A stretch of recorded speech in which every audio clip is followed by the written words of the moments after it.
কি ক'ব স্যাৰ কথাখিনি শুনিলো প্ৰথম কথা হ'ল যেটো কথা কৈছে যে মৃতদেহ সৎকাৰৰ কাৰণে কোনোবাই পইচা বিচাৰিছে হি যিয়ে নহওক এই মুহূৰ্তত মৃতদেহ সৎকাৰৰ কাৰণে যদি পইচা বিচাৰিছে এক অক্ষমনীয় অপৰাধ এই মানৱ জাতিক লজ্জিত কৰা এটা অপৰাধ ই কেতিয়াও ক্ষমাৰ যোগ্য নহয় মই ভাবো স্থানীয় প্ৰশাসনে তেওঁৰ বিৰুদ্ধে এফআইআৰ দাখিল কৰিব লাগে কিন্তু তেওঁ যদি গাড়ী ভাড়া বিচাৰিছে গাড়ী ভাড়াটো বিচৰাটো অপৰাধ হ'ব নহয় গাড়ী ভাড়া যদি বিচাৰিছে তেতিয়া মৃতদেহটো লৈ যাবলৈ কিন্তু কোনো চৰকাৰী মানুহ কৰবা আমাৰ সিস্টেমত থকা মানুহে কৰিলে তেওঁ গাড়ী ভাড়া বিচৰাটো অপৰাধ হ'ব 15000 টকা গাড়ী ভাড়া কেনে কয় যিয়ে নহওক যদি বিচাৰিছে যিয়ে বিচাৰিছে তেওঁলোকে মই শুনি আছো যে তেওঁ পোষ্টমৰ্টেম কৰাৰ পৰা নি সৎকাৰ কৰালৈকে কিন্তু এই কথাটো এনেকৈ হ'ব নালাগে তাত আসলতে স্থানীয় ৰাইজ প্ৰত্যেকজন ৰাইজে সেই মুহূৰ্তত অসহায় হৈ আছে কোনে কাক সহায় কৰিব এনেকুৱা অৱস্থা নাই যে কোনোবা এজন ব্যক্তিয়ে কাৰোবাক সহায় কৰিব সেই বানপানী হোৱা ঠাইৰ বাহিৰত থকা মানুহে গৈ সহায় কৰাৰ বাহিৰে দ্বিতীয়তে পানী ইমানেই আছে তাত সৎকাৰ কৰিব পৰা অৱস্থাও নাই যি কি নহওক এই ঘটনাটো দুৰ্ভাগ্যজনক মই ভাবো তাৰ স্থানীয় প্ৰশাসনে তাৎক্ষণিকভাৱে ব্যৱস্থা ল'ব আৰু আজিৰ পৰা এই মুহূৰ্তৰ পৰা কোনো যাতে এনে ধৰণৰ ঘটনা ৰিপিট নহয় আৰু প্ৰত্যেকজন অসুস্থ ব্যক্তিৰ চিকিৎসাৰ কাৰণে ব্যৱস্থা ল'ব লাগিব আৰু প্ৰত্যেকজন মৃত ব্যক্তিৰ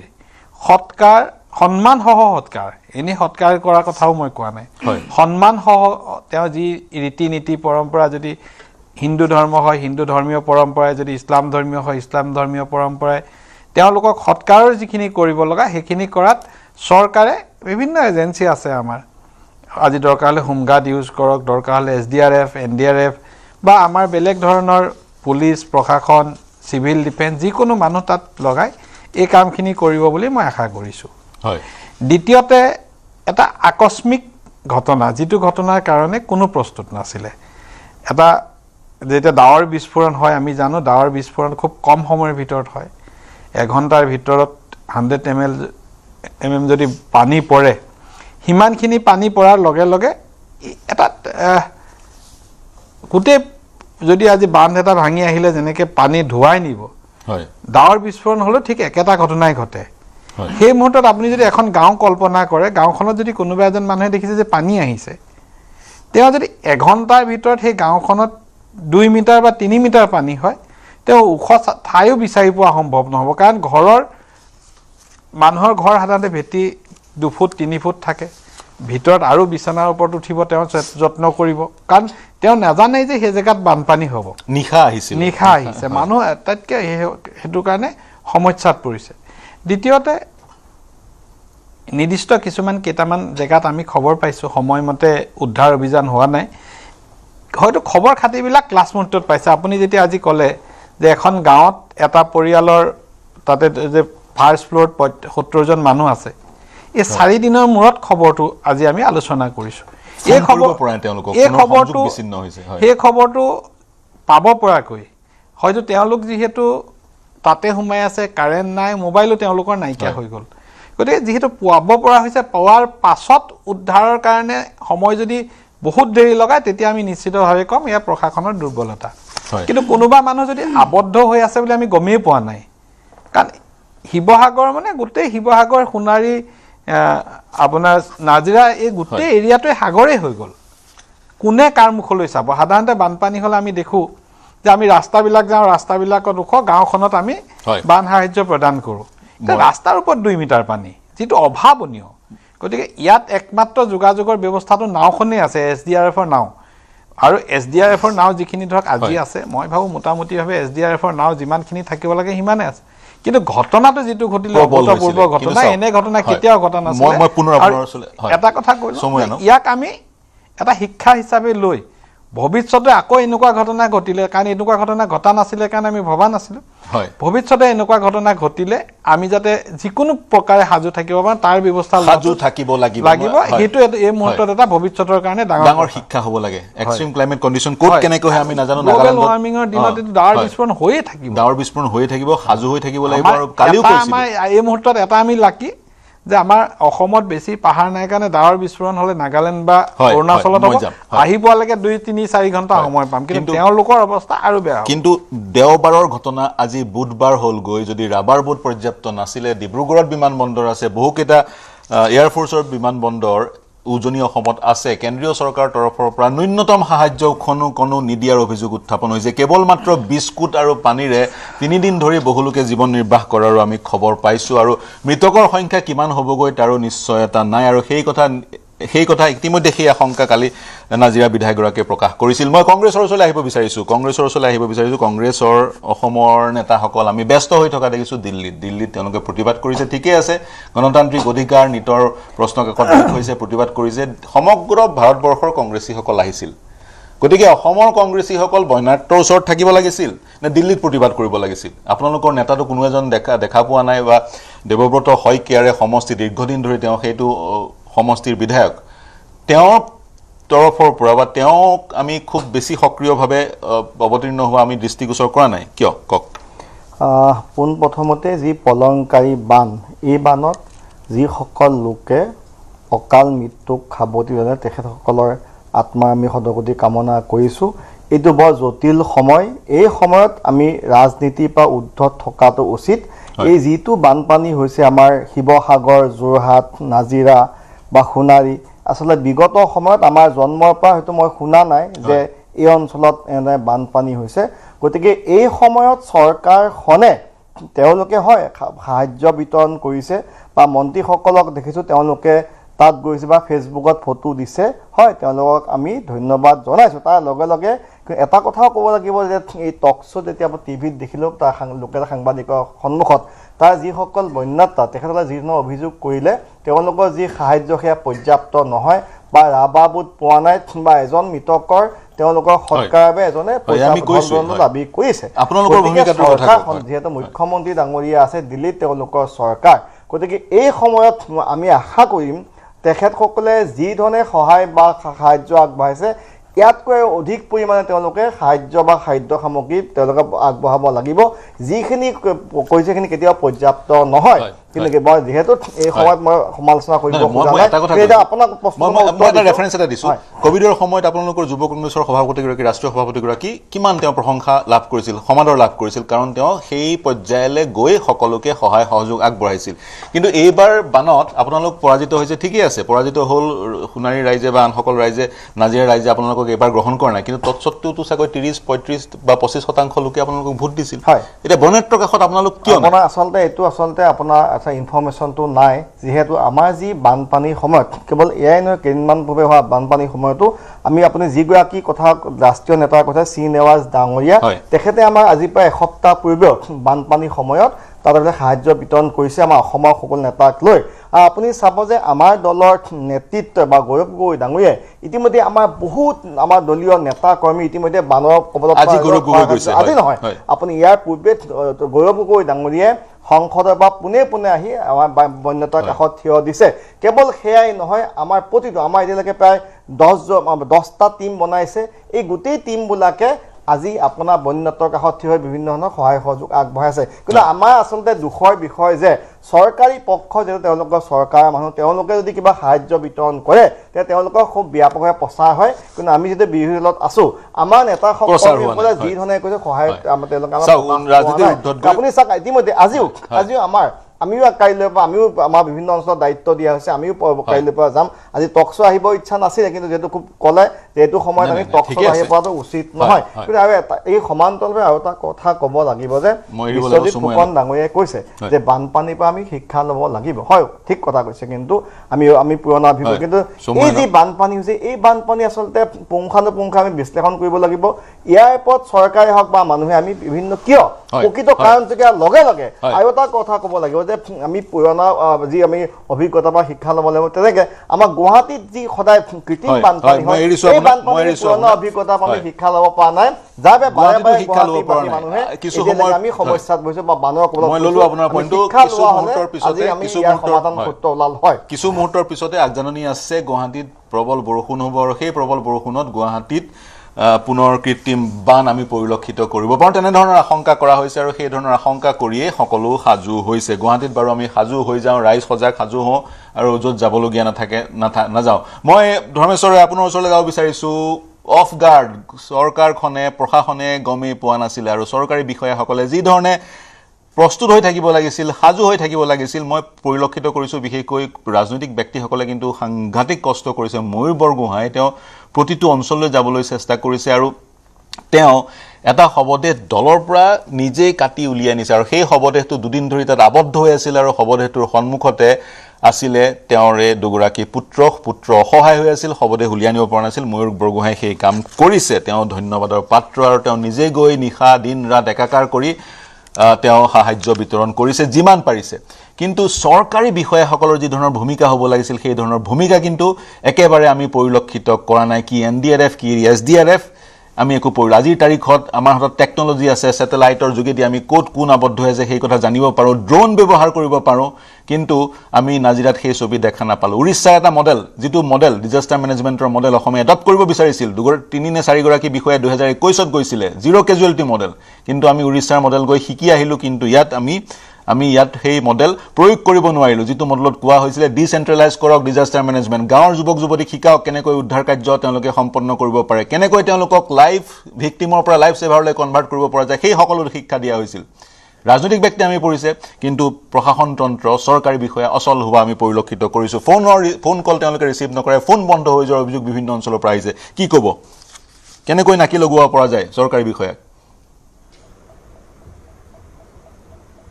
ৰয় ডাঙৰীয়া হয় পাৰ্থদা হয় শুনি আছোঁ কৈ যাওক মই শুনি আছোঁ পাৰ্থদা হয় হয় মই প্ৰথমতে এনেকুৱা এটা দুৰ্যোগপূৰ্ণ মুহূৰ্তত আমাৰ যিসকলে আমাৰ মাজৰ পৰা বিদায় মাগিলে তেখেতসকলৰ বিদায় আত্মাৰ প্ৰতি মই চিৰশান্তি কামনা কৰি ভগৱানৰ ওচৰত প্ৰাৰ্থনা জনালোঁ আৰু যিসকল এতিয়া উদ্ধাৰ হোৱা নাই আবদ্ধ হৈ আছে তেওঁলোকক যাতে অনতিপলমে আমি যিকোনো ত্যাগৰ বিনিময়ত উদ্ধাৰ কৰিব পৰা যায় তাৰ কাৰণে ভগৱানৰ ওচৰত প্ৰাৰ্থনা জনালোঁ আজিৰ এই মুহূৰ্তত কথা ক'বলৈ ভাষা হেৰুৱাই পেলাইছোঁ কাৰণ এনেকুৱা এটা অনাগত পৰিৱেশ অসমত সৃষ্টি হ'ব বুলি আমি ভবা নাছিলোঁ আৰু আজি বুজি পালোঁ এটা কথা যে ডাৰউইনে কথা এটা কৈছিল যে man is the servant of environment মানুহ প্ৰকৃতিৰ দাস সঁচাকৈ আজি প্ৰকৃতিৰ দাস হ'লেও প্ৰকৃতিৰ ওচৰত হাৰ মানিব লগা এটা পৰিস্থিতি আহি পৰিল নিশাৰ ভিতৰতে এনেকুৱা পৰিস্থিতি আহি ইমান মানুহৰ জীৱন ল'লে আৰু ক'ত বা কি হৈ আছে এইটো ভগৱানে জানে গতিকে তাৰ কাৰণে আমি সঁচাকৈ আমাৰ বিশ্বজিতে এটা ভাল কথা কৈছে যে আমি এটা lesson this is a great lesson for all us কি চৰকাৰ কি বিৰোধী কি মন্ত্ৰী বিধায়ক কি আমাৰ প্ৰশাসনিক বিষয়া সকলৰ কাৰণে এটা নতুন লেছন কাৰণ এই ঠাইত এনেকুৱা ধৰণে বানপানী হোৱা নাছিল উত্তৰ অসমৰ আজি ধেমাজি ঢকুৱাখানাৰ এই মানুহৰ বানপানীৰ লগত সহবাস কৰা এটা অভিজ্ঞতা আছিল নাজিৰাৰ মানুহৰ নাছিল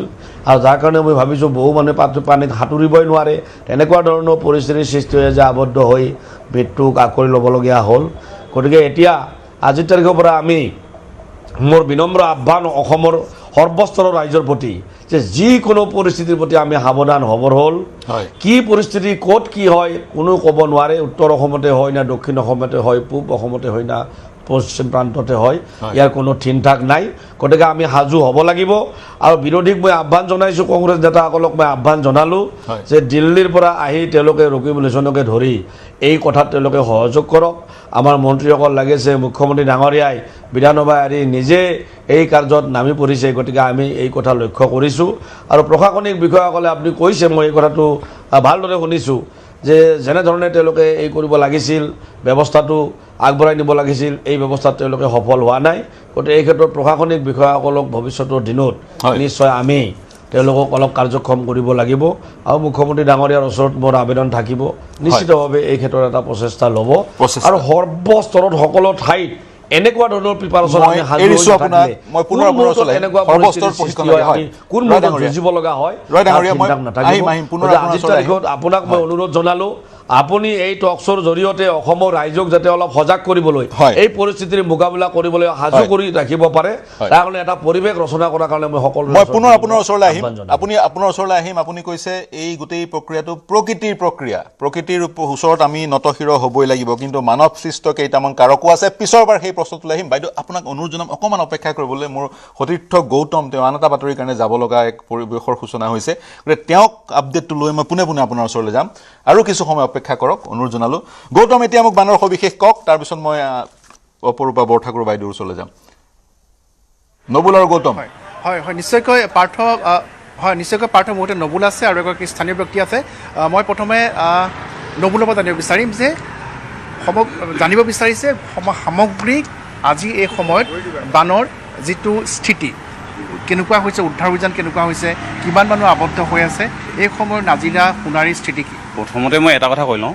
যে সামাজিক মাধ্যমত দেখিছোঁ যে কোনোবাই লিখিছে বহু লোকে লিখিছে যে এতিয়া ফটো মৰাৰ প্ৰতিযোগিতা চলিব বস্তু দি মই কৈছোঁ নহয় আজিৰ দিনটোলৈকে এই মুহূৰ্তলৈকে এবটল পানীৰ বাবেও হাহাকাৰ কৰি আছে মানুহে গতিকে কোনোবাই যদি এটা পানী বটল দিওঁ আধা লিটাৰ পানী বটল এটা দি যদি কোনোবাই এখন ফটো মাৰিছে সেইজনক সন্মান কৰক মই সেইটো কথাই প্ৰথম কৈছোঁ কাৰণ এনেকুৱা এটা অৱস্থা হৈছে আৰু তাৰপিছত মই গোটেই সামগ্ৰিক পৰিৱেশটো যদি নাজিৰা ক'বলৈ যাওঁ আপুনি নিজে দেখিছে আমি কালি যিটো বিহুবৰ ৰাস্তাত গৈছিলোঁ সেই ৰাস্তাটোত অকল ৰাস্তাটোহে ওলাই আছে তাৰ কাষে কাষে থকা প্ৰতিঘৰ মানুহৰ যিটো পৰিস্থিতি সেই পৰিস্থিতি দেখিলে প্ৰতিজন মানুহৰ চকু পানী ওলাব এখন বিচনা নাই এখন লেপ নাই এখন তোচক নাই সাধাৰণতে গৰম দিনত মানুহে লেপ তোচকবোৰ ডিভানৰ ভিতৰত ভৰাই বা নহ'লে ক'ৰবাত ভৰাই থৈ দিয়ে আৰু সেই গোটেই সামগ্ৰীবোৰ এতিয়া পথৰ কাষত ৰ'দত শুকুৱালে জানো সেইখিনি কামত আহিব তথাপিও তেওঁলোকে ভৱিষ্যতৰ কাৰণে মানে যেতিয়া ঠাণ্ডা দিন আহিব সেই ঠাণ্ডা দিনত ল'বৰ কাৰণে তেওঁলোকে সেইখিনি কিন্তু ব্যৱস্থা কৰিছে ভালকৈ শুকুৱাৰ ব্যৱস্থা কৰিছে আৰু তাৰ কাষতে আমি যিখন অভয়পুৰীয়ালৈ গ'লোঁ লোণপুৰীয়ালৈ গ'লোঁ সেই অঞ্চলসমূহত কিন্তু এনে পৰিস্থিতি হৈছে মানুহে এতিয়াও ঘৰলৈ যাব পাৰে তেওঁলোকে কৈছে 15 দিনমান ইয়াত থাকিব লাগিব ঘৰৰ ভিতৰত এক আঁঠু পলস হৈছে মুঠতে এবটল পানীৰ বাবে এতিয়া হাহাকাৰ কৰি আছে মানুহে আৰু গতিকে যিসকলে সহায় কৰিবলৈ আহিছে তেওঁলোকক কোনো উপলুঙা নকৰিব তেওঁলোকক উৎসাহ দিয়ক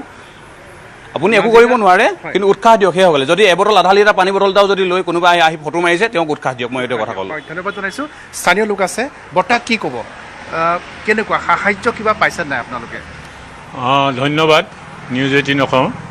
সাহায্য আমি ক'ব গ'লে বৰ্তমানলৈকে একোৱেই সাহায্য পোৱা নাই এতিয়া মই এনেকুৱা এটা স্থানত আছোঁ নাজিৰা সমষ্টি মামৰা সমষ্টি আৰু আপোনাৰ নাজিৰা মামৰা আপোনাৰ এইটো ওচৰতে আছে আপোনাৰ কি বুলি কয় ডিমৌ সমষ্টি এই গোটেই তিনিটা সমষ্টি যদি মই প্ৰেক্ষাপটত আপোনাৰ ওচৰ চুবুৰীয়াখিনি মই চাবলৈ যাওঁ যে মানুহ শেষ হৈ গ'ল হঠাৎ 10 মিনিটৰ ভিতৰত এনেকুৱা পানী সোমালে মানুহৰ ঘৰত মানুহে কোনো বস্তু মানে নিৰাপদ স্থানলৈ নিবলৈ সুবিধা নাপালে মাত্ৰ নিজৰ জানটো লৈ মানুহে যেনে নিৰাপদ স্থানলৈ গৈছে গতিকে সকলো শেষ হৈ গৈছে কোনো মানুহ এটা পৰিয়ালৰ এতিয়া শুনিব পোৱা মতে গড়মূৰ চাৰিআলিত 4জন সন্ধানহীন হৈ আছে তাৰে 3জন এতিয়া সন্ধান পাইছে মৃত অৱস্থাত আৰু এজনতো সন্ধান পোৱাই নাই গতিকে চৰকাৰক অনুৰোধ জনাম বৰ্তমান আমি খোৱা পানী এটোপাও এই সময়ত পোৱা নাই আৰু যিটো মমবাতি লাগে মমবাতি এতিয়া মাৰ্কেটত কিনিবলৈও নাপায় মানুহে যদি কোনোবাই পাই পিছত কিনিবলৈ বিচাৰিছে এডাল কেণ্ডেল বা এডাল মমবাতি জুই হলাই এইকেইডাল কিনিব পোৱা নাই মাৰ্কেটত এইবিলাক বস্তু চব শ্বৰ্টেজ হৈ গৈছে পোৱা নাই গতিকে চৰকাৰে এনেই উপলুঙা কৰি পেলাই আজি দেখিছোঁ যে এখন কি বুলি কয় হেলিকপ্টাৰে আহি বস্তুবিলাক দলিয়াই দিছে নৈত পৰিছেগৈ ক'ৰবাত বোকাত পৰিছে এইবিলাক উপলুঙা নকৰিবলৈ মই চৰকাৰক অনুৰোধ কৰিছোঁ মানুহ উপলুঙা কৰিছে মানুহবিলাকে এনেকুৱা এটা অৱস্থাত আছে খঙত আছে যদি ওচৰত পালেহেঁতেন তেনেকুৱা গাড়ী মটৰ মানুহে ভাঙি দিলে হয় গতিকে এইবিলাক উপলুঙা কৰি চৰকাৰে উপলুঙা কৰা কামবিলাক কৰি বন্ধ কৰক আৰু এতিয়া যি অৱস্থা হৈছে মানুহৰ খেতি পথাৰ বহুতে 40% মানুহে ৰুইছিলে গতিকে সেইখিনিতো গ'লেই আৰু বাকী যিখিনিয়ে ৰোৱা নাছিলে কঠীয়া আছিলে কঠীয়া সম্পূৰ্ণ হিচাপে আজি 4-5 দিন পানীৰ তলত আছে সেইখিনি কঠীয়াও গ'ল গতিকে মানুহ একদম নিঃশেষ হৈ গ'ল আৰু ইয়াৰ পিছত যিখিনি মানুহৰ এতিয়া বেমাৰ আজাৰ হ'ব সেইখিনি দৰৱ পাতি কি কৰে এতিয়া সেইখিনি চৰকাৰৰ প্ৰতি আমাৰ এটা লক্ষণীয় হ'ব দৰৱ পাতি কি যোগান দিয়ে বৰ্তমান অৱস্থাত একোৱে চৰকাৰৰ পৰা আমি সুবিধা পোৱা নাই পানী বটল এটাও পোৱা নাই হয় মই ল'লোঁ সবিশেষ তেওঁৰ পৰা গম পালোঁ এখন ছবি আমাৰ সন্মুখত তেওঁ দাঙি ধৰিলে ধন্যবাদ জনাইছোঁ গৌতম আপুনি আৰু যি বাতৰি আমাক দি থাকক অহৰহ আপুনি বাতৰি যোৱা 3 দিন ধৰি দি আছে প্ৰতিটো মুহূৰ্তৰ খবৰ গতিকে আপোনাক এই মুহূৰ্তত এৰিছোঁ ধন্যবাদ জ্ঞাপন কৰিছোঁ নবুল গৌতম দুয়োগৰাকীয়ে মই বাইদেউ আপোনাৰ ওচৰলৈ আহিছোঁ প্ৰকৃতিৰ ওপৰত সকলো এৰি দিয়া হৈছে অগপৰ বিধায়কগৰাকী ইতিমধ্যে ক'লে বিশেষজ্ঞই দুটা মানৱ সৃষ্ট কাৰণৰ কথা কৈছে এটা হৈছে যিবোৰ আমি ৰাস্তা বনাওঁ ৰাস্তাত পৰ্যাপ্ত কালভাৰ্ট দিয়া নাই যাৰ ফলশ্ৰুতিত দক্ষিণৰ পৰা পানীবোৰ ফেনে ফুটুকাৰে সৰু সৰু নদীবোৰ বৈ আহিছিল ক্লাউড ব্ৰাষ্টৰ কাৰণে দক্ষিণৰ পৰা উত্তৰলৈ সেই কালভাৰ্ট পাৰ হৈ কালভাৰ্টেদি ব্ৰহ্মপুত্ৰৰ পানীবোৰ পৰিব পৰা নাই যাৰ ফলত সেই অভাৰফলটো পৰিলক্ষিত কৰিছোঁ এটা কাৰণ পৰ্যাপ্ত কালভাৰ্ট নাই যদিও বা নেশ্যনেল হাইৱে 4 লেন বনাইছোঁ আমি বিজ্ঞানসন্মত পদ্ধতিৰে কালভাৰ্ট দিয়া নাই অনুৰূপ ঘটনা আমি পৰিলক্ষিত কৰিছোঁ ৰেল লাইনৰ ক্ষেত্ৰতো কালভাৰ্ট নাই কাৰণে পানীখিনি দক্ষিণৰ পৰা উত্তৰলৈ আহিব পৰা নাই ব্ৰহ্মপুত্ৰত পৰিব পৰা নাই সেইকাৰণে এইবাৰ বিভীষিকা ব্ৰহ্মপুত্ৰ নহয় এই সৰু সৰু নৈবোৰ দ্বিতীয়টো হৈছে বালি মাফিয়া যি ফৰেষ্ট ডিপাৰ্টমেণ্টে বা বিভাগীয় কৰ্তৃপক্ষ যি স্থানত বালিৰ তেওঁলোকক সংগ্ৰহ কৰাৰ অনুমতি প্ৰদান কৰিছিল সেই স্থানকে ধৰি সমগ্ৰ বিশাল এটা স্থানৰ পৰা তেওঁলোকে বালি সংগ্ৰহ কৰে বালি মাফিয়াই যাৰ ফলশ্ৰুতি সেই নদীবোৰ ফেনে ফুটুকাৰে বাঢ়িবলৈ আৰম্ভ কৰে তৃতীয়টো হৈছে মথাউৰি যি ধৰণে পুনৰ নিৰ্মাণ কৰিব লগা হৈছিল নিৰ্মাণ কৰা নহ'ল গতিকে কেৱল মাত্ৰ ক্লাউড বাৰ্ষ্ট বা কেৱল মাত্ৰ ভগৱান কেৱল মাত্ৰ প্ৰকৃতিক দোষ দিলেই নহ'ব কেইটামান কিন্তু মানৱ সৃষ্ট কাৰণো আছে কি ক'ব প্ৰথম কথা হ'ল আজি মই এই ষ্টুডিঅ'ৰ পৰা সেই বৰ্ণাঢ্যসকলৰ প্ৰতি সহমৰ্মিতা প্ৰকাশ কৰিছোঁ আৰু যিসকল এই বানত বিধ্বস্ত হৈ বা মৃত্যু পৰ্যন্ত হৈছে তেওঁলোকৰ প্ৰতি মই মানে শোক প্ৰকাশ কৰিছোঁ আৰু দ্বিতীয় কথা এই ক্লাউড বাৰ্ষ্ট যিটো হ'ল এইটো আচলতে নেচাৰেল কথা এটা এইটোৰ ওপৰত কাৰো মানে ইমান দোষ নাই কাকো আপুনি দোষ দিব নোৱাৰে এইটো প্ৰকৃতিৰ সৃষ্ট কিন্তু আপুনি যিটো কথা ক'লে এই কথাটো শুদ্ধ মই নিজেই গম পাইছোঁ যে 4 লেনৰ যিটো কাৰবাৰ হ'ল 4 লেনবিলাক বনোৱা হ'ল কিন্তু অসমৰ ক্ষেত্ৰত 4 লেনবিলাক বনাই যাওঁতে ছাবৱেটো বনাওঁতে ড্ৰেইনটো যিটো আগৰ নেচাৰেল যিটো ড্ৰেইনৰ হেৰিটো আছিলে আহল বহল আছিলে সেইটো চাপ খাই গ'ল তাৰ ফলত পানীটো উফন্দি আহে সাইডৰ ছাবৱেটো যিটো থাকে পানীটো উফন্দি আহে 2 নম্বৰ কথা হ'ল এইবিলাক তাৰমানে মেন মেড ডিজাস্টাৰ সম্পূৰ্ণৰূপে মেন মেড বুলি কোৱা নাই ক্লাউড ব্ৰাষ্টত আমাৰ কণ্ট্ৰল নাই কিন্তু এইবোৰ আমি ভুল কৰিলোঁ বালি মাফিয়াক আমি নিয়ন্ত্ৰণ কৰিব নাই পৰা বালি মাফিয়া মানে শিলৰ যিবিলাক মানে হেৰি উলিয়াই শিলবিলাক যে মানে মাফিয়া হেৰি কৰে সেই শিলবোৰ খানি খানি মই এইকেইদিনটো খুব মন অত্যন্ত বেয়া কাৰণ মোৰ গোটেই আত্মীয়খিনিয়ে সেইফালে আছে গতিকে কাৰণবোৰ ময়ো বিশ্লেষণ কৰিছোঁ আৰু সেই শিলৰ হেৰিটোৱেও বহুত পানী ৰাখে শিলে সেই শিলবোৰ যেতিয়া খান্দি অঁতৰাই পেলোৱা হয় তেতিয়াও কিন্তু পানীটো ৰখা সম্ভৱ নহয় আৰু নাজিৰা ধৰি লওক যি অঞ্চলত পানী উঠিছে সেই অঞ্চলবোৰৰ মানুহৰ কাৰণে পুৰা অপৰিচিত এই ব্যৱস্থাটো পানী অহা দেখি তেওঁলোকে প্ৰথমতে মোক কোৱা মতে মই কৈছোঁ যে অকণমান আনন্দেৰে চাইছিলেগৈ পানী অহা দেখি কিন্তু ঘৰ সোমাই যে এনেকুৱা এটা অৱস্থা হ'ব তেওঁলোকক কল্পনা কৰিব নোৱাৰে বহুত পেচেণ্ট আছিলে দুখ লগা কথা মোৰ আত্মীয় এজন অসুখীয়া তেওঁ মেডিচিনৰ কাৰণে এতিয়া সমস্যা হৈছে তেওঁ পানীও বেলেগ ধৰণে খাব লাগে তেনেকুৱাবিলাক সমস্যা হৈছে তেওঁ 3 ষ্টৰিজ ঘৰ ওপৰ দুটা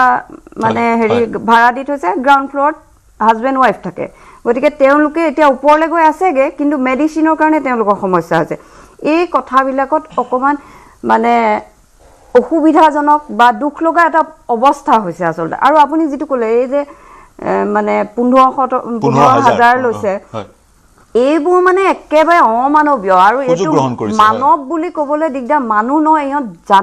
জানুৱাৰে নিজৰ মানে প্ৰজাতিক ইমান অন্যায় নকৰে আৰু আজি মুখ্যমন্ত্ৰী মহোদয় গৈ যিখিনি মানে শিবিৰে সেইখিনি এক্টিভনেছ মোৰ ব্যক্তিগতভাৱে খুব ভাল লাগিছে আৰু দেখিছোঁ সুশান্ত বুঢ়াগোহাঁই হওক ৰাজনৈতিক ব্যক্তিৰ কথাটো ক'লোৱে ময়ূৰ বুঢ়াগোহাঁইক মই কালি দেখিছোঁ তেওঁ কি ধৰণে দৌৰি ফুৰিছে কি ধৰণে তেওঁ সাহায্য দিবলৈ চেষ্টা কৰিছে এক্টিভলি কাম কৰিছে খুব ভাল লগা কথা এটা সেইটো অকণমান আশাপ্ৰদ পোহৰ এটা দেখিছোঁ মানে যিহেতু মই সেই অঞ্চলৰ মানুহখিনি অলপ মোৰ আত্মীয় মানুহ আছে গতিকে তেওঁলোকে যেন কিবা এটা পাইছে আৰু আপোনাৰ মোৰ কমপ্লেইনটো বিষয়াসকলৰ ওপৰত আধা বটল পানীৰ কথা যে কৈছে এতিয়া যে আধা বটল সঁচা কথা এঘণ্টাৰ আগত ছ'চিয়েল মিডিয়াত এটা মানে পোষ্ট দিছে এজনে যে হেল্প মানে শিৱসাগৰ SBI কাষৰ বিষ্ণুপুৰ বুলি জেগা টুকুৰাত মানে খোৱা পানী পোৱা নাই এবটল পানী তাৰমানে আহি পেলাই আচলতে বজাৰ পাই গৈছেহি গতিকে কোনেও দিবলৈ যাব পৰা নাই সেই অঞ্চলবিলাকত পানীৰ এনেকুৱা এটা হৈছে তাৰমানে এতিয়া যদি আপোনাক কোনোবাই অকণমান পানীৰ মাজত পানীৰ হাহাকাৰ সেইটো হৈছে তাৰমানে পানীৰ মাজত থাকিও পানীৰ হাহাকাৰ হৈছে এই পানী কোনো যদি কোনোবাই দিয়ে সঁচাকে তেওঁলোকক উৎসাহিত কৰিব লাগিব তাৰমানে ফটো নিদিয়া আৰু ৰাজনৈতিক কথা বতৰাবিলাক মোৰটো একেবাৰে মানে মোৰ ভাল লগা নাই তাৰমানে কাৰণ পানী আগতে আমি যিবিলাক ঠাই বানপীড়িত অঞ্চল বুলি গম পাইছিলোঁ কিন্তু এতিয়া যে নাজিৰাও বানপীড়িত অঞ্চল কিন্তু ৰাজনৈতিক ব্যক্তিসকলে সাহায্য দি সেই প্ৰক্ৰিয়াটো ফেচবুকত দিছে যাতে ৰাইজে গম পায় সেইজন ব্যক্তিয়ে উৎসাহিত হ'ব ফেচবুকত দিয়ক সামাজিক মাধ্যমত সাহায্য আজমল ডাঙৰীয়াই 2 কোটি টকাৰ সাহায্য প্ৰদান কৰিছে সাধুবাদ দিবই লাগিব আজমল ডাঙৰীয়াক 2 কোটি টকাৰ আজমলে কিছুমান কাম আজমলৰ লগত আমাৰ কিছুমান কথা অলপ নিমিলিব পাৰে কিন্তু এইটো সত্য যে আজমলে যিখিনি কাম কৰিছে আমাৰ মানে জাতীয়তাবাদী কিছুমান কথাতে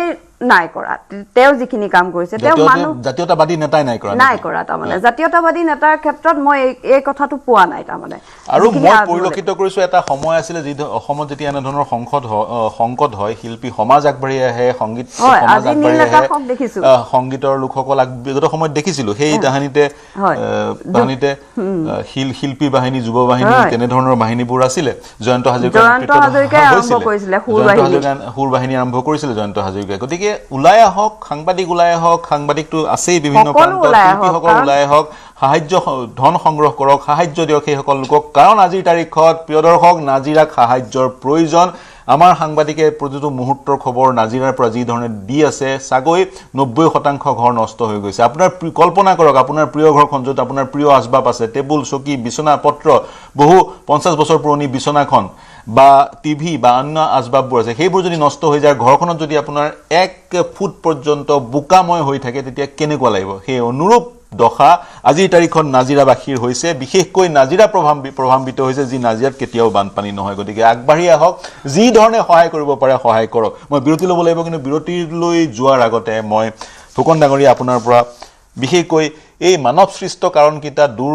কৰাৰ কিন্তু সময় আহি পৰিছে বা আগতেই দূৰ কৰিব লাগিছিল কিন্তু আমি এন্টিচিপেট কৰিব লাগে যে এনে ধৰণৰ ঘটনা ঘটিব কি ক'ব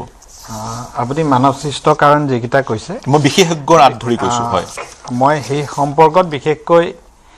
পুলবিলাক ৰাস্তাত কম হৈছে কাৰণে এইবাৰ বানপানী হৈছে মই ভবা নাই এইবাৰ বানপানীটো পুলে পানী কঢ়িয়াব পৰা পানী নহয় এইবাৰ মাথাৰি আছে কিন্তু মাথাৰিৰ ওপৰে পানী পাৰ হৈ গৈছে আৰু আমাক মাথাৰি লাগিবই মাথাৰি নহলে বানপানী কেতিয়াও আমি স্থায়ী সমাধান হ'ব নোৱাৰে সদায় কি হয় ব্ৰহ্মপুত্ৰৰ পৰা পানী ওলাই যাব পাৰে বুলি আমি মাথাৰি দিওঁ এতিয়া সমস্যাটো হৈছে যে নদীখনেদি পানী নাহি পথাৰেদি পানী আহিছে ব্ৰহ্মপুত্ৰলৈ যাবৰ কাৰণে মাথাৰিটোৱে বাধা দিছে গতিকে একেলগে আটাইকেইটা প্ৰশ্নৰ উত্তৰ বা আটাইকেইটা সমস্যাৰ সমাধান আমি কৰিব নোৱাৰো দ্বিতীয়তে য'ত নেশ্যনেল হাইৱে আছে আজি 4 লেন হৈছে 4 লেণ্ডৰ কথা কৈছে নাগালেণ্ডৰ পৰা পানীখিনি আহি ব্ৰহ্মপুত্ৰ পোৱাৰ বহুত আগতে নাজিৰা পাইছে 4 লেন পোৱাৰ বহুত আগতে নাজিৰা পাইছে গতিকে 4 লেন পোৱাৰ আগতেই পানীখিনি 4 লেণ্ডৰ কাৰণে ৰৈ যোৱাৰ কাৰণে নাজিৰাত পানী হোৱা নাই নাজিৰাত পানী হৈছে ক্লাউড ব্লাষ্টৰ কাৰণে তাৰ পৰা পাহাৰৰ পৰা নামি অহা পানীয়ে নাজিৰাখন ডুবাই পেলাইছে মানৱ সৃষ্ট এই কাৰণকেইটা বেলেগ ঠাইত বানপানী হোৱাৰ একোটা জ্বলন্ত কাৰণ হ'ব পাৰে কিন্তু নাজিৰাৰ কথাটো সম্পূৰ্ণ বেলেগ কাৰণ আজি মাজুলীত যদি বানপানী হ'লেতেন আমি দেখো মাজুলীত বানপানী হৈছে 100% পানীৰ তলত থাকে 100% পানীৰ তলত থাকিলেও মাজুলীত মানুহৰ মৃত্যু ইমান নহয় কাৰণ মাজুলীৰ লোক পানীৰ লগত খেলা কৰে পানীৰ লগত তেওঁলোকে জীৱনটো কটায় তেওঁলোক সাজু হৈ থাকে নাজিৰা কোনো মানুহে পানীৰ লগত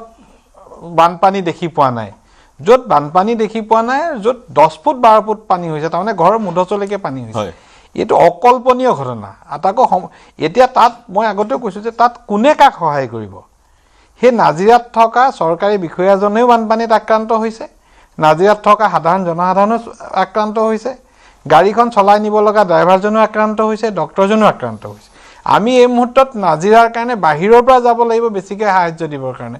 কাৰণ তাত প্ৰত্যেকজন ব্যক্তিয়ে বানপানী আক্ৰান্ত ব্যক্তি আৰু মইতো তাতে ময়ূৰ বুঢ়াগোহাঁই আমাৰ ধৰ্মেশ্বৰ কোঁৱৰ সুশান্ত বৰগোহাঁইক দেখিছোঁ অখিলকো দেখিছোঁ কিন্তু তেওঁলোকে একদম দিনে ৰাতিয়ে লাগি আছে এইটো আচলতে মই এটা কথা কওঁ যে আমি সাধাৰণতে মই নিজে পলিটিক্সত আছোঁ ৰাজনীতি কৰা মানুহবিলাকক সদায় একদম দিব্য দৃষ্টিৰে চোৱা নিচিনাকৈ চাই যে তেওঁলোকে ক'ত ভুল কৰিছে ধৰিব লাগে কিন্তু এই ক্ষেত্ৰত যে এইকেইজন ব্যক্তিয়ে ইমান কাম কৰিছে তেওঁলোকক প্ৰশংসা কৰিব লাগে উৎসাহ দিব লাগে তেওঁলোকে সেইকাৰণে ভাল পাইছোঁ আপোনাৰ কাৰণ তেওঁলোকে এটা দায়িত্বত আছে মানে তেওঁলোকে লিডাৰশ্বিপ ল'ব পাৰিছে হয়। মই কোনোবাই কৰা নাই তাৰ কাৰণে এই মুহূৰ্তত সমালোচনা কৰাৰ পক্ষপাতি নহয় হয়। কোনোবা কালি নাছিলে আজি আহিছে চবৰে নিজৰ নিজৰ সুবিধা অসুবিধাৰ কাৰণে ক'ৰবাত বাহিৰত থাকিব পাৰে হয়। কিন্তু তাত থাকি যদি কোনোবাই কাম কৰা নাই সেইটো এটা ডাঙৰ কথা গতিকে আজিৰ তাৰিখত চৰকাৰে মুখ্যমন্ত্ৰী ডাঙৰীয়া তাত গৈছে প্ৰতিটো চুকে কোণে পৰিস্থিতি বুজ লৈছে আৰু সকলোখিনি সহায় কৰিবলৈ চৰকাৰৰ পৰা ব্যৱস্থা লৈছে আপোনাক আৰু এটা কথা ক'ব খোজো যে অসমৰ বানপানীৰ ক্ষেত্ৰত সাহায্যৰ প্ৰয়োজন যিখিনি আছে 100% আমি কেন্দ্ৰীয় চৰকাৰৰ পৰা পাওঁ কেইবাশ কোটি টকা এই আঁচনিত আমাৰ জমা হৈ থাকে পইচা পাতিৰ কোনো অভাৱ নাই পইচা জমা হৈ আছে কিন্তু এই কামখিনি কৰিবৰ কাৰণে মেচিনাৰীটো য'ত একেবাৰে একো নাছিলে মেচিনাৰীটো ৰেডি কৰিবৰ কাৰণে অলপ সময়ৰ প্ৰয়োজন হৈছিলে আজিৰ তাৰিখত মই কিবা হৈছে বুলি নাভাবোঁ দ্বিতীয়তে এই এজন ব্যক্তি মই তেখেতক সন্মান সহকাৰে কওঁ তেখেতৰ কথাখিনি শুনিলোঁ আৰু অথনি মই এটা ছ'চিয়েল মিডিয়াতো দেখিলোঁ এজন মানুহে কৈছে যে আমাক জীৱ জন্তুক দিয়াৰ আগতে হেলিকপ্টাৰৰ পৰা বস্তু দলিয়াই দিছে যিকোনো জেগাত পৃথিৱীত যেতিয়া দুৰ্যোগ হয় গাড়ী যাব নোৱাৰে বস্তুটো হেলিকপ্টাৰৰ পৰা পেলাই দিব হেলিকপ্টাৰখন তললৈ নামি সেই বোকাত হেলিকপ্টাৰখন লেণ্ড কৰিব নোৱাৰে এনে কিছুমান কথা কৈ দিয়া একাংশ মানুহ থাকে যিখিনি মানুহে কেতিয়াও মানে এই গোটেই পৰিৱেশটো যিমান পালেও সন্তুষ্ট নহয় কিন্তু হেলিকপ্টাৰৰ পৰা বস্তুটো পেলাই নিদি হেলিকপ্টাৰৰ পৰা নামি গৈ দিয়াটোতো আজিৰ তাৰিখত কাৰো বাবে সম্ভৱ নহয় শিৱসাগৰ যোৰহাট চৰাইদেউ তিনিখন জিলাত আজি যদি আপুনি দুখনো হেলিকপ্টাৰ ইউজ কৰে আমাৰ তিনিখনো হেলিকপ্টাৰ ইউজ কৰে কিমান গাঁও শ গাঁও আছে হাজাৰে হ'ব গাঁও হাজাৰ গাঁৱৰ প্ৰত্যেকটো চুবুৰীক আৰু কোনোবা এজন মানুহে যেতিয়া কৈছে যে মই পানী পোৱা নাই হয় তেওঁ দুখত কৈছে কিন্তু মোৰ কথা হ'ল যিখিনি মানুহ আক্ৰান্ত হৈছে তেওঁলোক আশ্ৰয় শিবিৰত থাকিব লাগে আশ্ৰয় শিবিৰত চৰকাৰে পানী চিকিৎসা খোৱা বোৱা সকলো ব্যৱস্থা কৰিব ঘৰৰ মুধচত উঠি থকা মানুহজন আছেনে নাই তেওঁক পানী দিবলৈ যাব পৰা অৱস্থা আছেনে নাই সেই কথাটো লৈ চৰকাৰ ব্যৰ্থতা জোখা সময় এইটো নহয় তাত থকা মানুহবিলাক আশ্ৰয় শিবিৰত আশ্ৰয় লওক চৰকাৰে চিকিৎসা খাদ্য সকলো ব্যৱস্থা কৰিব কিন্তু অকলশৰীয়াকৈ আইচোলেটেড হৈ থকা ব্যক্তিজনৰ ক্ষেত্ৰত চৰকাৰৰ হাতত ইনফৰমেশ্যন নাথাকিব পাৰে এইটো স্বাভাৱিক থাকিব পাৰে আশ্ৰয় শিবিৰলৈ মই জাষ্ট মই বিৰতিৰ লোৱাৰ আগতে এটা কথা অনুকৰিব বিচাৰিছোঁ বহু লোকে আমাকো যোগাযোগ কৰাৰ চেষ্টা কৰিছে বা যোগাযোগ কৰিছে আমাৰ পৰিচিত ব্যক্তি বহু লোক আছে আশ্ৰয় শিবিৰলৈ আহিবলৈ তেওঁলোকৰ কোনো বাট নাই বা উদ্ধাৰকাৰী দল NDRF SDRF যিয়ে হওক তেওঁলোকৰ ওচৰ পাবগৈ পৰা নাই কাৰণ ইতিমধ্যেই যি বিজুলী সংযোগ কৰ্তন কৰা হৈছে আপোনাকে সুধিম আজি নাজিৰা মানে হেৰি চৰাইদেউ শিৱসাগৰ যোৰহাট তিনিখন জিলাত যদি 25 লাখ মানুহ আছে বুলি ভাবোঁ তেতিয়াহ'লে আপুনি যিটো অভিযোগ কৰিছে যে তেওঁলোকে সুবিধা পোৱা নাই তেনেকুৱা মানুহৰ সংখ্যা মেক্সিমাম 50ৰ পৰা 60 জন হ'ব 100 জন হ'ব 150 জন হ'ব কিন্তু 20-25 লাখ মানুহ সেই তিনিখন জিলাত আছে গতিকে অভিযোগটো কৰবাৰ পৰা নহয় কৰবাৰ পৰা আহিব কিন্তু মেক্সিমাম খিনি ক্ষেত্ৰত চৰকাৰে নিৰ্দিষ্ট যিমানখিনি নাই চাওক মই সদিচ্ছাৰ অভাৱৰ কথা কোৱাই নাই চৰকাৰে যিমানখিনি পাৰিছে তেওঁলোকে কৰিছে আৰু যিহেতু সেই অঞ্চলত বানপানী নহয় সেইকাৰণে চৰকাৰ প্ৰস্তুত হৈ থকা নাছিলে কিন্তু এক পৰ্যায়লৈকে প্ৰস্তুত হৈ থাকিব লাগিছিলে উৰিষ্যাৰ যিটো মডেল সেই মডেলটো ৰিপ্লিকেট কৰিব বিচাৰিও ইমান দিন কিয় লাগিল 2021 চনৰ পৰা এতিয়ালৈকে সময় কিয় লাগিল সেই কথাটোহে মই সুধিব বিচাৰিছোঁ দ্বিতীয়তে আবদ্ধ হৈ থকা লোকৰ সংখ্যাটো আপুনি যিটো সংখ্যা ক'লে তাত কৈছাগৈ আবদ্ধ হৈ থকা লোকৰ সংখ্যাটো বেছি হ'ব কাৰণ কালিয়ে বিধায়কগৰাকী নাজিৰা বিধায়কগৰাকীয়ে 100 জন মৰাৰ আশংকা ক্ষমা কৰিব মৃত্যু হোৱাৰ আশংকা প্ৰকাশ কৰিছিলে আমাৰো কাম্য সেই 100 জন লোক নিৰ্দিষ্ট যদি হৈ আছে তাৰে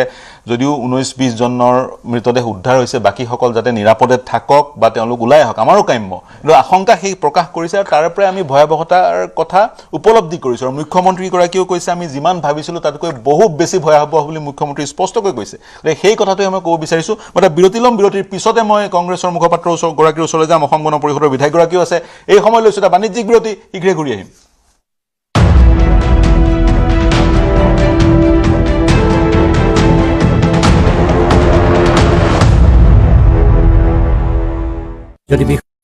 এটা অবৰ্ণনীয় পৰিৱেশ বহুত মানুহ ৰিলিফ কেম্পলৈকে আহিছে বহুত মানুহ গাঁৱত আছে বহুত গাঁৱলৈকে এতিয়াও চৰকাৰ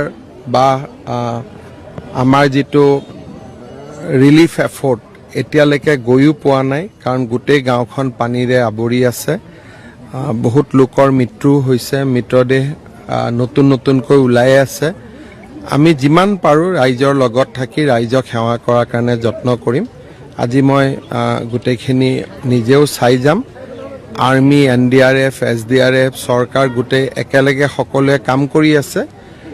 ৰাইজৰ ঘৰবিলাক ভাঙিছে কিতাপ পত্ৰ নোহোৱা হৈছে কাৰোবাৰ চাৰ্টিফিকেট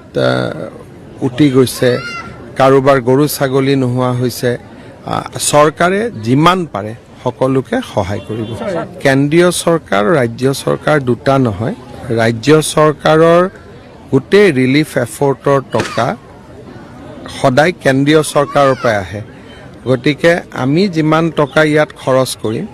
100% কেন্দ্ৰীয় চৰকাৰে আমাক দিব খালি আমি খৰচ কৰি তেওঁলোকক জনাব লাগে যে ইমান টকা আমাক প্ৰয়োজন তেওঁলোকে আমাক পঠাই দিয়ে বানপানী বা গৰাখহনীয়াৰ বাবে খৰচৰ টকা অলমোষ্ট 100% কেন্দ্ৰীয় চৰকাৰে দিয়ে আৰু কেন্দ্ৰীয় চৰকাৰে আমাক আগতীয়াকৈ দি ৰাখে আৰু প্ৰয়োজন হ'লে আমি আৰু টকা খুজিব পাৰোঁ তাৰ ওপৰত যদি কিবা বিশেষ পৰিৱেশ হয় যেটো কেন্দ্ৰীয় চৰকাৰৰ গাইডলাইন দি নাপায় তেতিয়াও আমি কেন্দ্ৰীয় চৰকাৰক অতিৰিক্ত খুজিব পাৰোঁ গতিকে সেইকাৰণে পুঁজিৰ ফালৰ পৰা কোনো অসুবিধা নহয় আমি কৰিব পাৰিম আৰু প্ৰয়োজন হ'লে প্ৰধানমন্ত্ৰী ডাঙৰীয়াই পৰা খুজি ল'ব পাৰিম টকাটো সমস্যা নহয়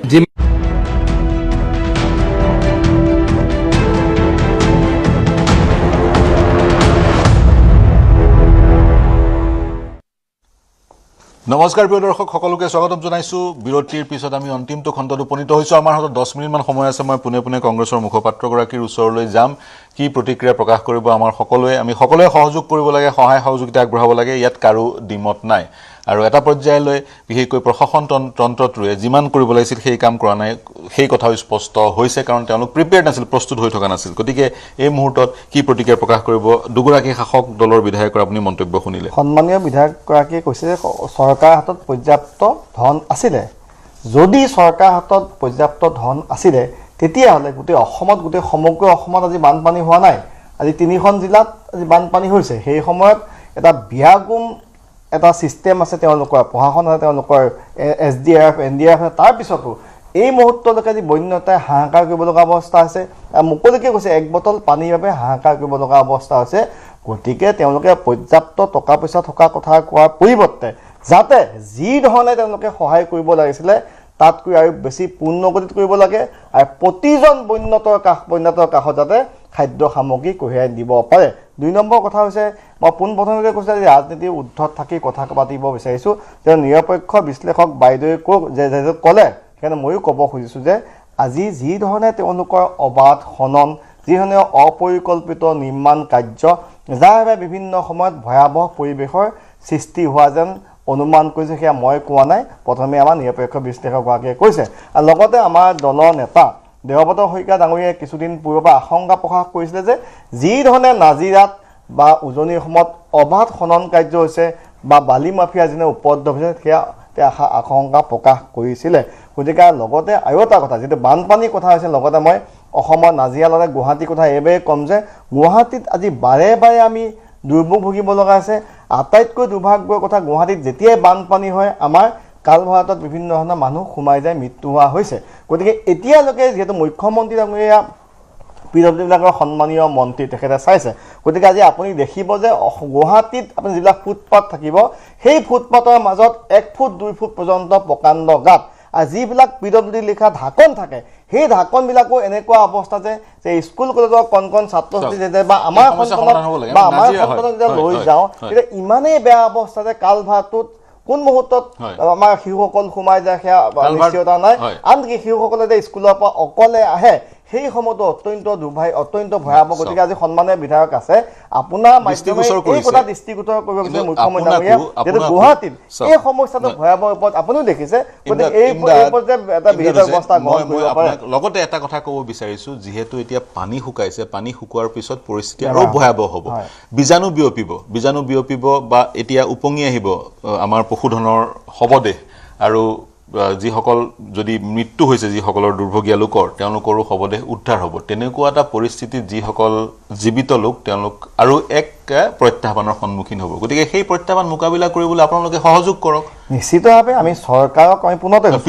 গমেই পাইছে কিমান ডাঙৰ চৰকাৰক প্ৰতিটো সময়তে আজি এইটো সময়ত মই পুনতে ৰাজনীতি কৰিব খোজা নাই চৰকাৰে যি কামত ৰাইজক সহায় কৰিব, তাত আমাৰ পৰা যেতিয়া আমাৰ সমৰ্থন বিচাৰিলে বা আমিও তেওঁলোকক পূৰ্ণ সমৰ্থন আগবঢ়াম বা জিলা প্ৰশাসনক ইতিমধ্যে আমাৰ দলৰ নেতা কৰ্মীসকলে ইতিমধ্যে পূৰ্ণ আৰু যিটো কথা বাৰে বাৰে কৈছে দিল্লীত আমাৰ নেতাসকল ব্যস্ত হৈ থকা নাই, তাৰ ৰাষ্ট্ৰীয় পৰ্যায়ৰ যে ডাঙৰ এটা সমস্যা পেপাৰ লিকৰ যিটো সমস্যা তাত থকা যিসকল ছাত্ৰ যিখিনি তেওঁলোকে মাৰপিট কৰিলে, অত্যাচাৰ মিছা কেছ দিলে, তাৰ ওপৰত প্ৰতিবাদ কৰাটো স্বাভাৱিক। কিন্তু লগে লগে আমাৰ দলৰ নেতা গৌৰৱ গগৈ ডাঙৰীয়া আহিছে, আমাৰ দেৱব্ৰত শইকীয়া ডাঙৰীয়াৰ ইতিমধ্যে তেখেতে নিৰ্দেশ এটা প্ৰদান কৰিছে যে নিজৰ তেওঁৰ সমষ্টি ৰাইজক তেখেতে বচাব পাৰে বা সহায় সহযোগ আগবঢ়াব পাৰে। গতিকে পুনৰবাৰ কৈছোঁ যে অসমৰ প্ৰতিজন কংগ্ৰেছ দলৰ কৰ্মীক আমি পুনৰ আহ্বান জনাইছোঁ যে আপোনালোকে এই সময়ত সকলোৱে এই অসহায় লোকসকলক সহায় কৰক, সকলোৱে যাতে তেখেতসকলৰ লগত থিয় দিয়ে, সেয়া আমি আপোনালোকক আহ্বান জনাইছোঁ। প্ৰতিটো ৰাজনৈতিক দল অৰাজনৈতিক দল এই সময়ত একত্ৰিত হৈ তেওঁলোকে ধন সংগ্ৰহ কৰিব পাৰে, বন্যাৰ্থলৈ ধন প্ৰেৰণ কৰিব পাৰে, বিভিন্ন উপায়েৰে তেওঁলোকে সহযোগ কৰিব পাৰে। চৰকাৰী তন্ত্ৰই এটা পৰ্যায়লৈ সহযোগ আগবঢ়াব, তেওঁলোকৰ যি মেচিনাৰী আছে মেচিনাৰী এটা তন্ত্ৰলৈ আগবঢ়াব, কিন্তু আন সকলেও সহযোগ বিভিন্ন প্ৰক্ৰিয়াৰে সহযোগ কৰিব পাৰে। কাৰণ মই পুনৰ কৈছোঁ, নাজিৰাক আজি কিন্তু আপোনাৰ প্ৰয়োজন। যি ধৰণে পাৰে কৰক সহযোগ, ধনেৰে কৰে, সামগ্ৰীৰে কৰে, যি ধৰণে পাৰে আপোনালোকে সহযোগ কৰক। মই পুনৰ কৈছোঁ, নাজিৰা কিন্তু আপোনাৰ প্ৰয়োজন। মই অসম গণ পৰিষদৰ বিধায়কগৰাকীৰ ওচৰলৈ যাব বিচাৰিম। কি প্ৰতিক্ৰিয়া প্ৰকাশ কৰিব? কংগ্ৰেছৰ মুখপাত্ৰৰ মন্তব্য সুধিলে সকলোৱে কৈছে, আপোনালোক সকলো ৰাজনৈতিক ব্যক্তি ৰাজনীতিৰ ঊৰ্ধত গৈ সহায় কৰিব লাগে, ইয়াত কোনো দ্বিমত নাই, দ্বিমত থকাৰ কোনো কথাই নাই। গতিকে এই মুহূৰ্তত কি প্ৰতিক্ৰিয়া প্ৰকাশ কৰিব? সহযোগ আমি সকলোৱে কৰিম, কিন্তু যিবোৰ লুফলছ আছে সেইবোৰো আমি ঠিক কৰিব লাগিব। প্ৰশাসনত আছে বা যদি বালি মাফিয়াই ক'ৰবাত সন্ত্ৰাস চলাইছে যাৰ ফলত আমি যিহেতু ভুগিছোঁ আজি, সেইবোৰ বন্ধ কৰিব লাগে।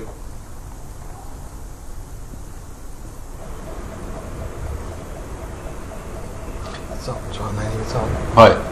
হয় পাৰ্থদা, হয় কওক। মই শুনিলোঁ আমাৰ কংগ্ৰেছৰ মুখপাত্ৰগৰাকীৰ কথাটো। মই এই সময়ত ৰাজনীতিৰ কথা নকওঁ, কাৰণ মন একেবাৰে বেয়া। মানে অনাহক পৰিৱেশত আজি অসম জৰ্জৰিত, 3খন জিলাত যদিও হৈছে, সমগ্ৰ অসমৰ মানুহ আজি ম্ৰিয়মান হৈছে। গতিকে ভৱিষ্যতৰ দিনত হয় আজি 25 লাখ মানুহক আমি নিৰাপত্তা দিবলৈ যাওঁতে 100 মানুহে অভিযোগ কৰিব, কিন্তু আমাৰ চৰকাৰে, আমাৰ মুখ্যমন্ত্ৰীগৰাকীয়ে চেষ্টা কৰিব সেই 100গৰাকী মানুহৰো সমস্যা সমাধান কৰাৰ কাৰণে। এইজন মুখ্যমন্ত্ৰী কিন্তু নিজে সেনাপতিত্ব গ্ৰহণ কৰি কাম কৰি যাব, এইটো আমাৰ দৃঢ় বিশ্বাস আছে। আৰু অসমৰ ৰাইজে এই কথাটো ভালদৰে জানে, এই কথাটো কংগ্ৰেছৰ মুখপাত্ৰগৰাকীয়ে জনাটো উচিত। গতিকে আমি ভৱিষ্যতত আজি বানপানী, গুৱাহাটীৰ বানপানীৰ কথা কৈছে, গুৱাহাটীৰ বানপানীৰ সমস্যাটো আজি সৃষ্টি কৰা নহয়, 60 বছৰ আগৰ পৰা এই প্ৰব্লেম সৃষ্টি। তেতিয়া চৰকাৰ কোন আছিল? কংগ্ৰেছ আছিল। গতিকে এইবিলাক কথা আমি এই সময়ত অৱতাৰণা কৰিব বিচৰা নাই। কিন্তু এইখন চৰকাৰে, এইগৰাকী মুখ্যমন্ত্ৰীয়ে পানী নহৰাকৈ প্ৰশাসনিক বিষয়াসকলক কেনেকৈ কামত লগাব লাগে চেষ্টা কৰি আছে, কুটি কৰা নাই, কিন্তু তাৰ কাৰণে কিছু সময় লাগিব।